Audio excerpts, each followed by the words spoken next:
Hey, security peeps. We are back with another edition of Breaking Into Cybersecurity. I am Renee Small, cybersecurity super recruiter. Super excited to be here since we have not seen you all week. So I will introduce my two guests, my co-host, Chris Foulon. Say hi to the people. Hey, everyone. Co-host and security consultant. Happy to be here. Yes. And our special guest today, finally, the bearded one, Jay Davey. Say hi to everyone, JJ. Hey everyone, I'm Jay Davey, an all-round security guy, but mainly the blue teamer. The expert blue teamer. So JJ, we're so excited to have him here. And we all have on blue. So I got my little blue thing going on, and Chris has on blue. And it totally wasn't planned. There's something about this. I feel like we get together in our heads and we're like, okay, this is what's happening, but it totally was not planned. In any event, JJ, I want you to tell us about how you got into the industry, and then we're going to jump in and start talking about the blue team, and how to, for folks who are trying to get into the blue team in particular, what kind of skills you need and things like that. Okay, so I actually started to get in the industry. I was originally in the army for 5 or 6 years, and I did communications in there. So I was pretty familiar with secure communications, with IT, infrastructure, and networking. I left the forces, and then I joined a service desk role, which I really enjoyed. It really teaches you how to work under pressure, work quite quickly, and it really does refine your problem-solving skills. But I wanted a challenge, and I saw an advert for a SOC analyst. And at the time, I didn't know anything about security. I didn't really know what cybersecurity was. And I just saw SOC analyst. I was like, well, what's a SOC analyst? So here's me thinking in the head, I'm just going to be analysing socks all day. I've got a pair on my feet. So I read into it and I thought, hey, that actually sounds quite a cool challenge. So I phoned up the recruiting agency and say, hey, look, that's something I want to put my CV forward to. And they said, are you sure? And I said, yeah, let's try it. And I thought, do you know what? The worst I can do is just apply, and the worst they can say is no. They turned around to me and said, do you want an interview? And I was like, oh, brilliant, yeah. So I took that role. That was quite good. I was monitoring all the SIM tools. I was looking at responding to different threats, understanding threat landscapes to different businesses, our clients mainly, and understanding how we can positively impact their security program as we were their cybersecurity provider. Mm-hmm.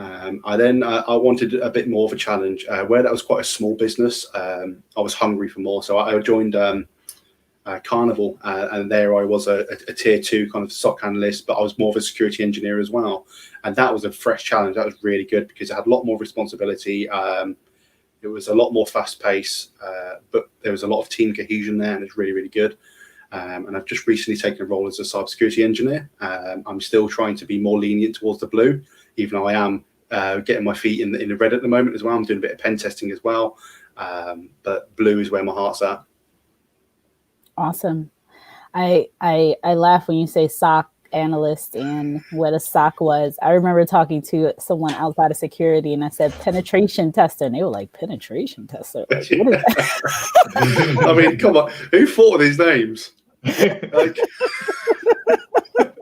they're like, what is that? Oh man, I know. Okay, back to business. So when you get into moving from SOC to blue, or going into the blue team, or doing more blue and actually moving into purple. It sounds like you're doing a little bit of purple now because you're getting ready to red.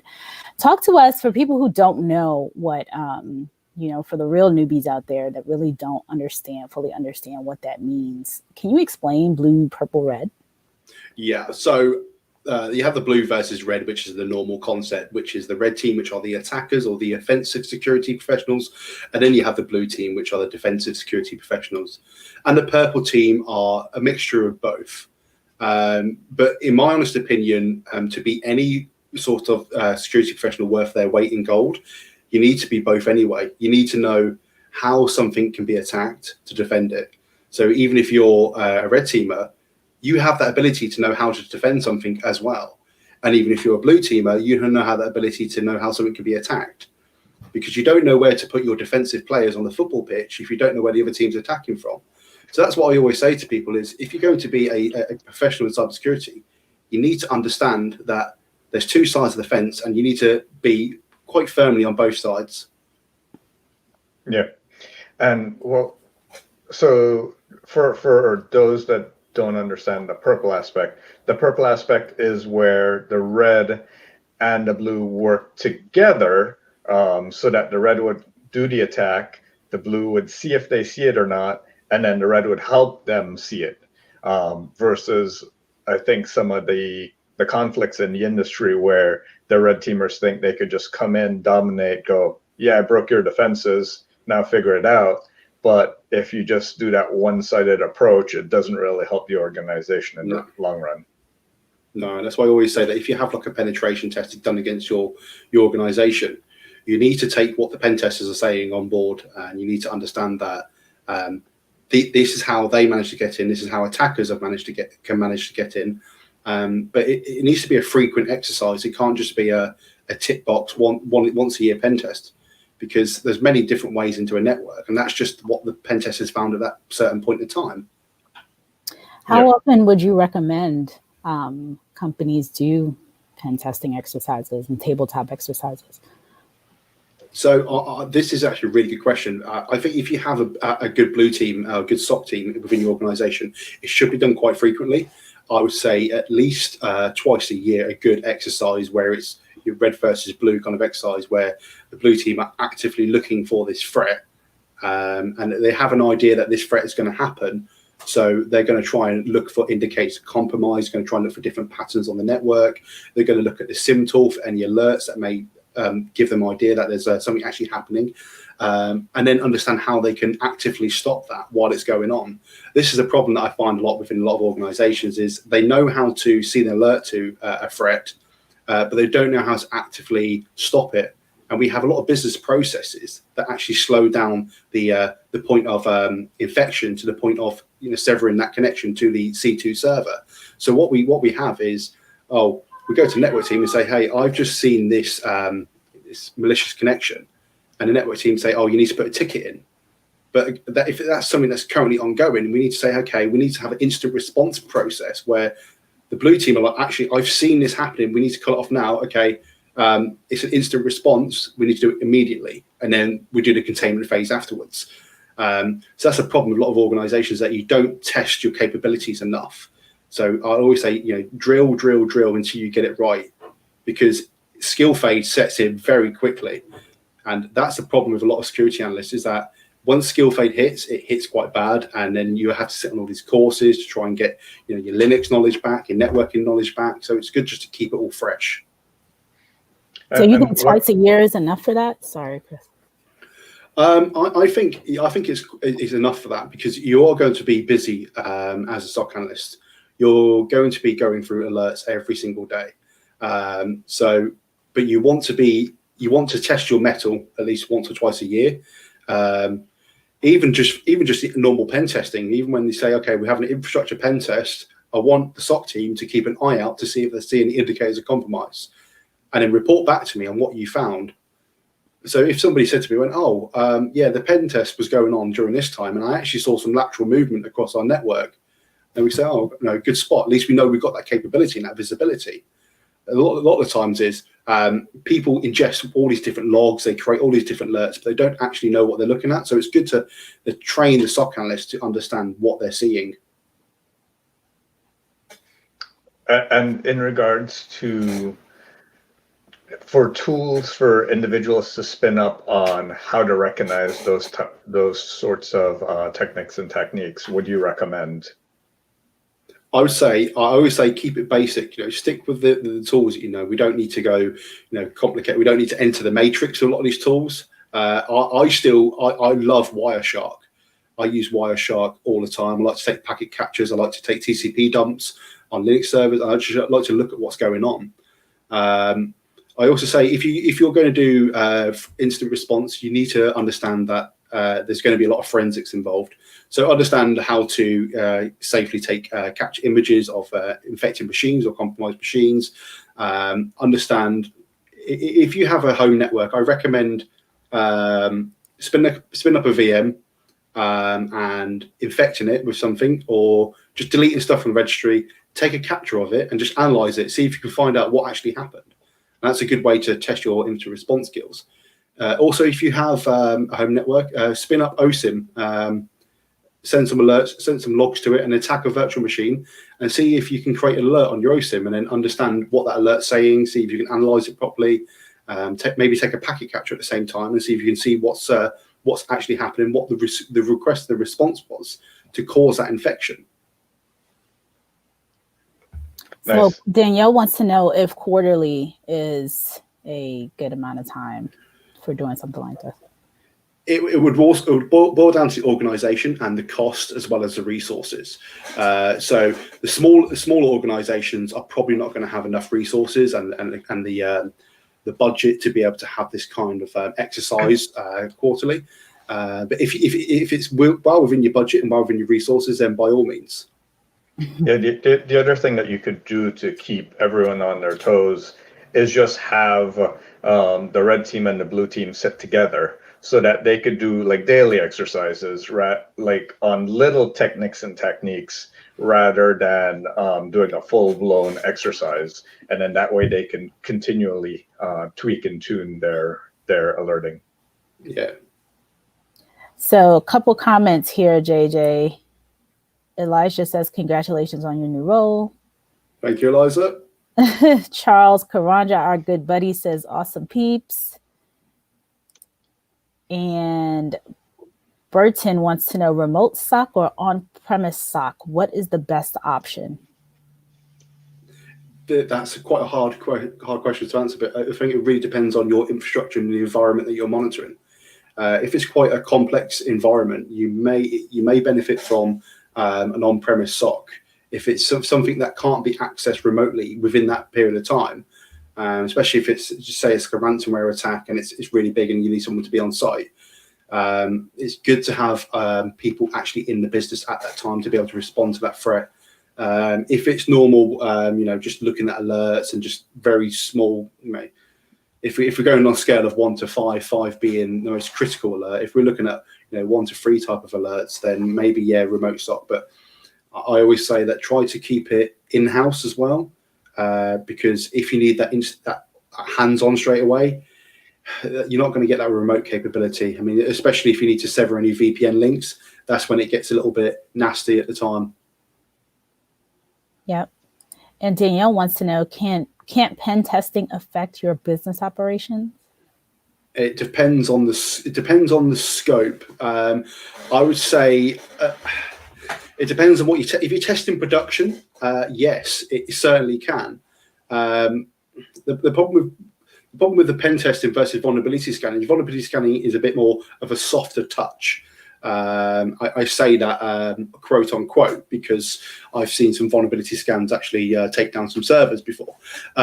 But pen testing, I've actually seen some negative impacts on pen testing because sometimes, especially if you're trying to get remote access via a remote code execution or something, or trying to laterally move to another machine, and the exploit that you're running is maybe messing around with the memory. Sometimes it can actually cause a buffer overflow or something like that and actually crash the system. What a lot of pen testers try to do now is just try to find credentials and try to replay them across the different services across the network. Therefore, it's a little bit of a lighter touch. It really depends on the scope of the pen test and what kind of tactics and tools are they going to be using. If they're going to be quite aggressive with like brute forcing, buffer overflows, you're probably going to see some disruption.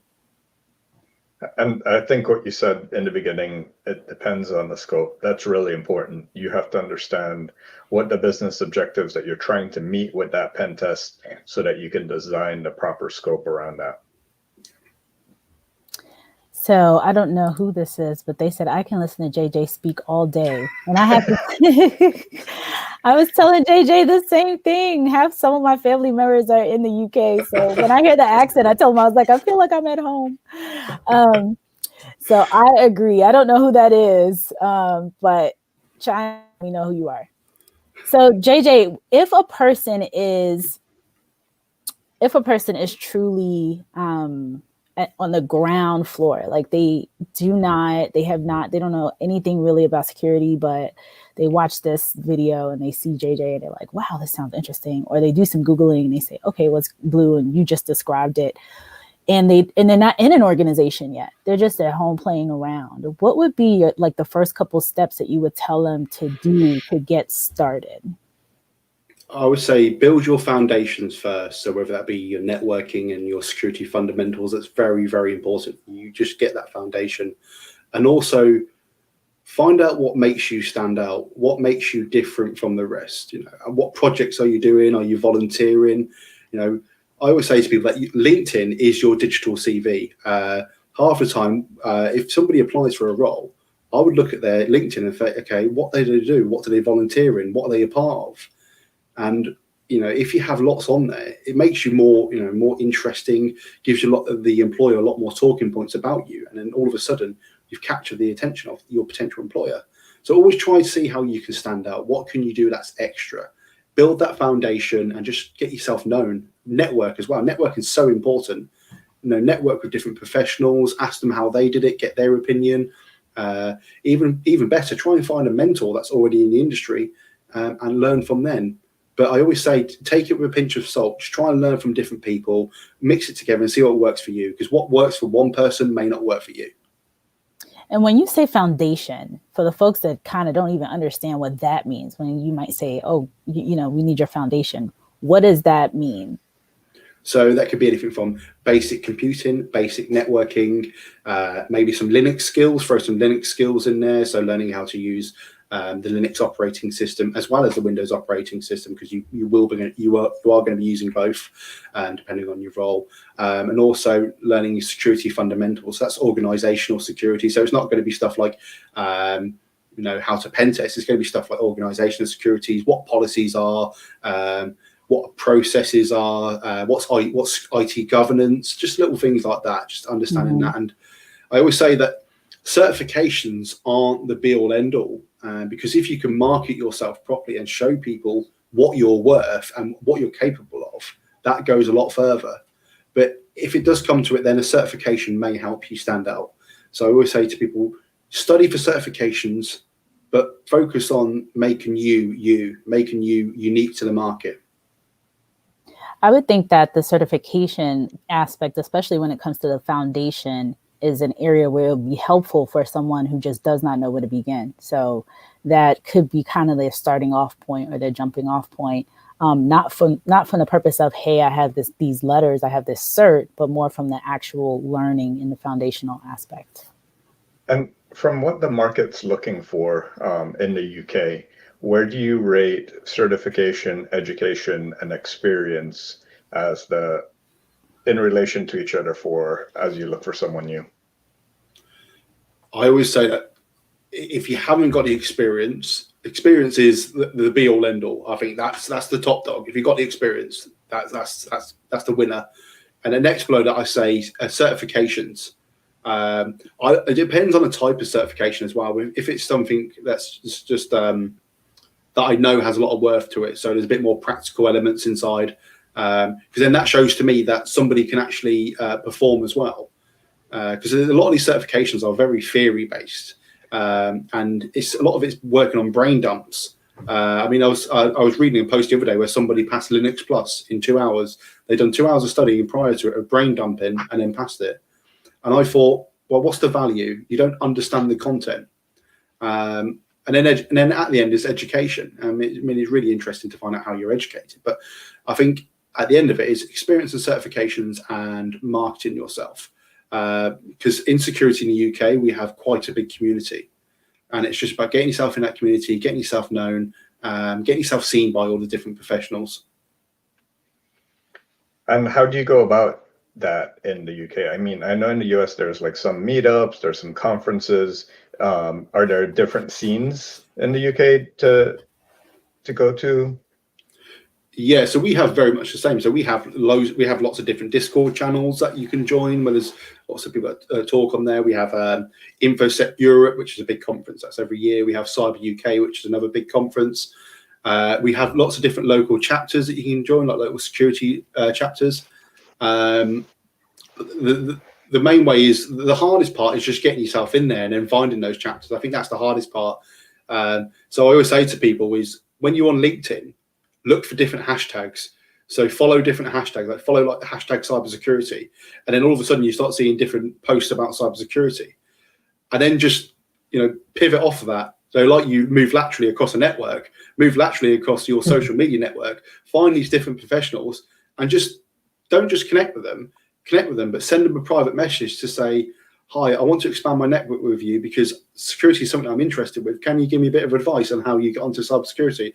And all of a sudden, that network connection is going to bring value to you, and eventually you could probably bring value to them. That's so important. I think that just even talking about following the hashtags, that people don't fully understand the way hashtags even work. In that, you see them out there, but it's not something that people realize, like, hey, when you are following these hashtags, then you get more stuff in your feed that's focused on this type of information. And the reverse, like when you're posting something, posting the hash, more people in cybersecurity are going to see your post. So following that is, I think, a piece of advice that we have not gotten recently or at all. Couple comments here. Elijah says, threat modeling is a constant process. Pen testing is one facet of that, I believe. And he also adds in hack the box, try to hack me, exploit duction, hack this site, pen test. So these are all the places that I'm assuming you can go. Yeah, so hack the box is like a live cyber firing range. Try hack me is almost the same kind of thing as hack the box, but it's got more of a handrail feel. It gives you tips on your next stage where to go. So I always say that if you're starting out, try hack me is really good because it almost kind of holds your hand, very softly holds your hand through the learning process. But the challenges get progressively harder. So as you do the beginner challenges, they're very easy, lots of easy tips. And as you get to the harder ones, they're very abrupt tips like hack this box, what's the flag? And you're like, okay, where do I start? But if you've learned that from the beginning challenges, you're like, okay, I start off with connected to a VPN and nmap in the box. Good start. And then so it's just stuff like that. Yeah. I would also add that, Elijah, you bring up a good point with all of these, because this is where another place where hiring leaders go.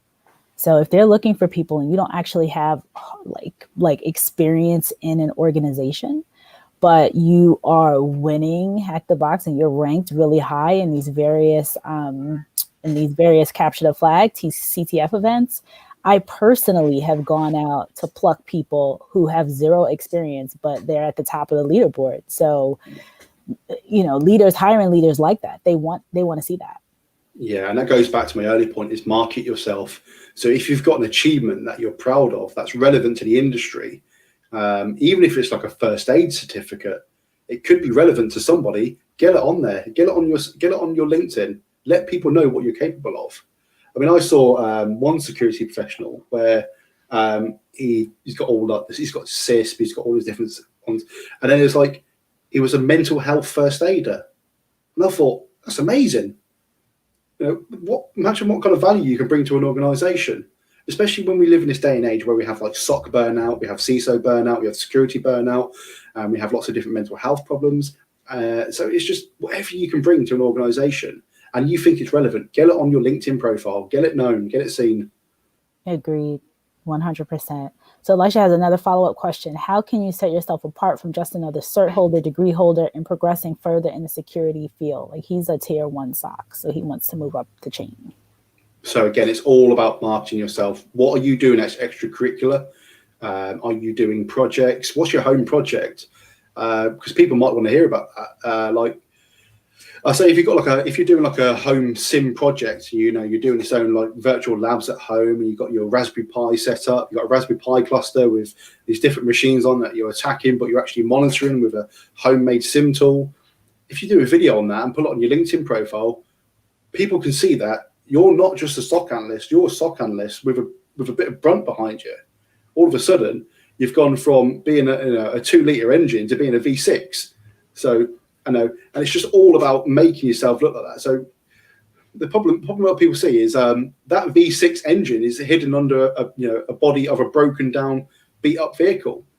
So what you need to do is, redo that paintwork, make your vehicle look nice, make you look nice, so people can actually see what the engine's all about. So make sure that you display what you can do. So if you are doing Hack the Box and you are top of the leaderboard, take a screenshot, pull it as a post, tag people in it, use the hashtags, get it seen, get it on your profile. So important. The other thing I also recommend is if you're doing anything that's cybersecurity related in your other roles, highlight it as such. So if you're doing research, well, that could be considered OSINT because you're researching open sources. You're using Google. You're using different ways to find the information you're looking for. Highlight those things as things that you can use towards your pivot. Yeah, good point. Definitely. Excellent points. Okay, so Burton wants to know, how do you globally appreciate the fact that machine learning and AI are more and more used by SOC software vendors? That's my trigger word there. AI is. So I think that we need to be careful when we venture into machine learning. We need to understand what's the objective to onboarding this platform or this tool with machine learning, and what's our end goal. Because if you do it wrong, it could just make alerts come out quicker, and you just still burn out the SOC. I mean, they can remove the burden, but they're never ever going to remove hands-on analysts. They're not going to remove that element because there is a limit to what they can do. So if it's a machine learning driven SIM tool, it's just going to make that data processing and data aggregation a lot quicker. It's not going to solve the problem for you. I mean, at the end of the day, a lot of people, we medicate the symptoms, but we don't address the problem. And that's, same thing in health. Yeah, and that's the problem, is that we stick these really fancy, thousands of dollars and pound tools into an organization, but we don't ask the question, why are we buying this? What's the problem? And once we understand the problem, maybe we can look at the root cause and think, actually, we could actually fix that and make it better. And then we could save money and actually just use a standard SIM tool because we've actually fixed the root problem that this AI tool was going to patch. Definitely. Mm-hmm. And in regards to learning SIM tools, I know earlier you mentioned setting up in your home lab, things like that. Do you have any other recommendations for individuals that are going into a SOC for understanding the logic of how alerting works and how to investigate an incident? Yeah, so I would say if you've got a spare laptop or something like that, spin up VMware. Have one VM that's a SIM tool, so that could be Elasticsearch, OSIM, or something like that, and have another one that's maybe a Windows box, maybe a Windows server, Linux server. Point the syslogs to the SIM tool, and make that Windows box vulnerable to attack, or even just mmap it, because I can guarantee you, if you start mmapping that box, it will generate an alert.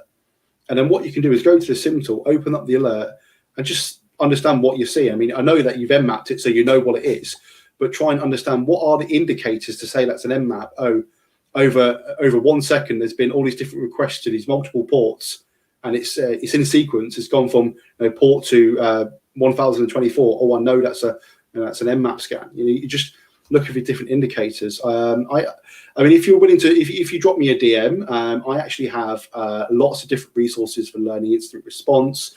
Learning about how SIM tools work, how to build your own lab environment. But there's lots of different tools out there. I mean, we live in this day and age now where you can pretty much set up a home network virtually. It would be like 10, 15 years ago, you could never do that. You had to do it off a manual. You had to read, to constantly read books, but you can do these amazing things now just online. So if you need resources, just send me a message and I'll be willing to help you. Do you have a blog with all these resources? No, I actually have a big Evernote where it's all on there. I really should set up a blog and just put them all on there. I really should. Share it with On us when you're LinkedIn. done, and we'd be happy to point it out for you. Yeah, for sure.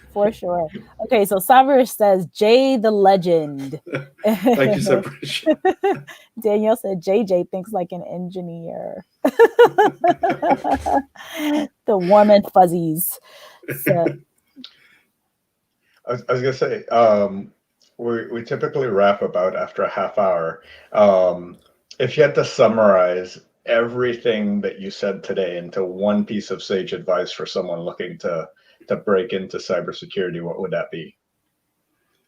Network, and market yourself. Make yourself stand out from the crowd. So network with people, not with computers. Yeah, that would probably be ideal.